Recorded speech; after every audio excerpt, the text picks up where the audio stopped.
Okay, this is our last type of problem. We want to find the equations of the lines that meet the following conditions, and we want our answers in slope-intercept form. So y equals mx plus b form. Now, on this problem, we want the equation of the line that passes through this point, 4, 1. And we want to force it to be parallel to this line. So we're not given a slope, but we are given enough information to find a slope, because I know that parallel lines have the same slope. Okay, so if I can find the slope of this line, I know what slope to use with this point to find the equation of the line we're looking for.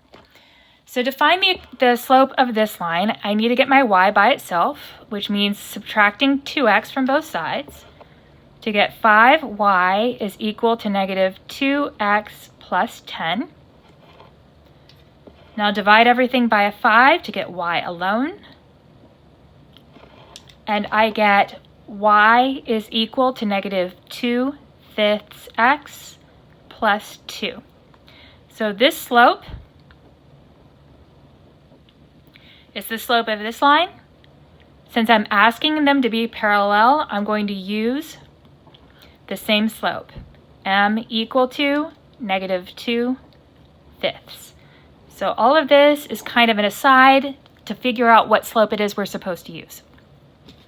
Okay, so now we use the point slope formula.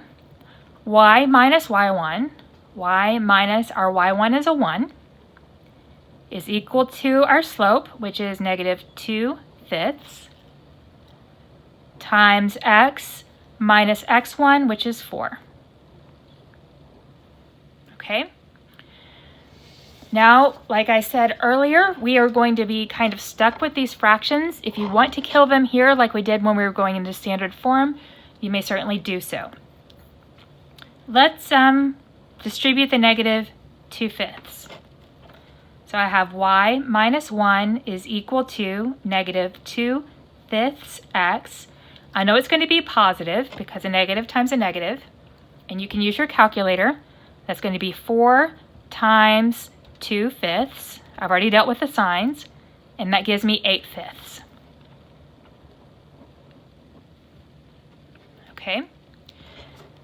Now to get the y by itself, I need to add 1 to both sides and get y is equal to negative 2/5 x plus, I already have 8/5 in here, so if I add 1 to it, I get 13/5.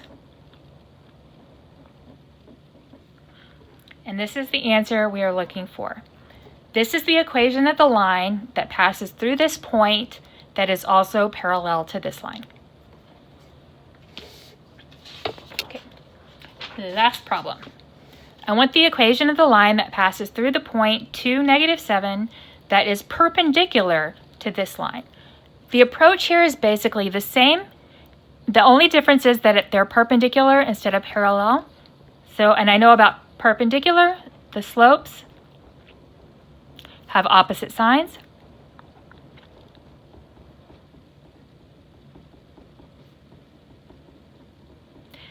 And are reciprocals.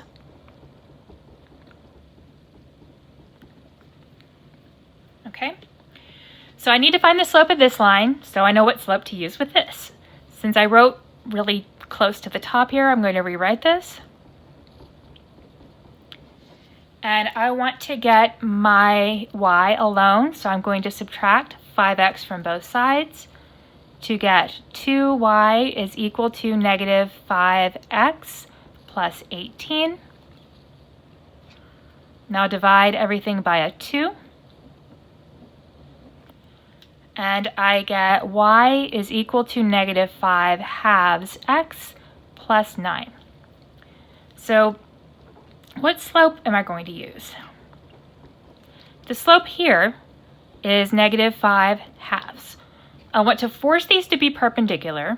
So I know my answer is going to be positive here. The slope I'm going to use is positive because they have to have opposite signs. And they need to be reciprocals, so I'm going to use 2/5. Okay. Now we're just going to plug this information that we have right here into our point slope formula.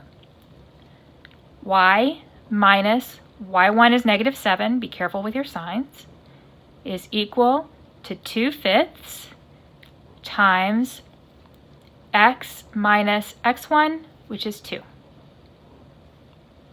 So I have y plus 7 on the left, and distribute here.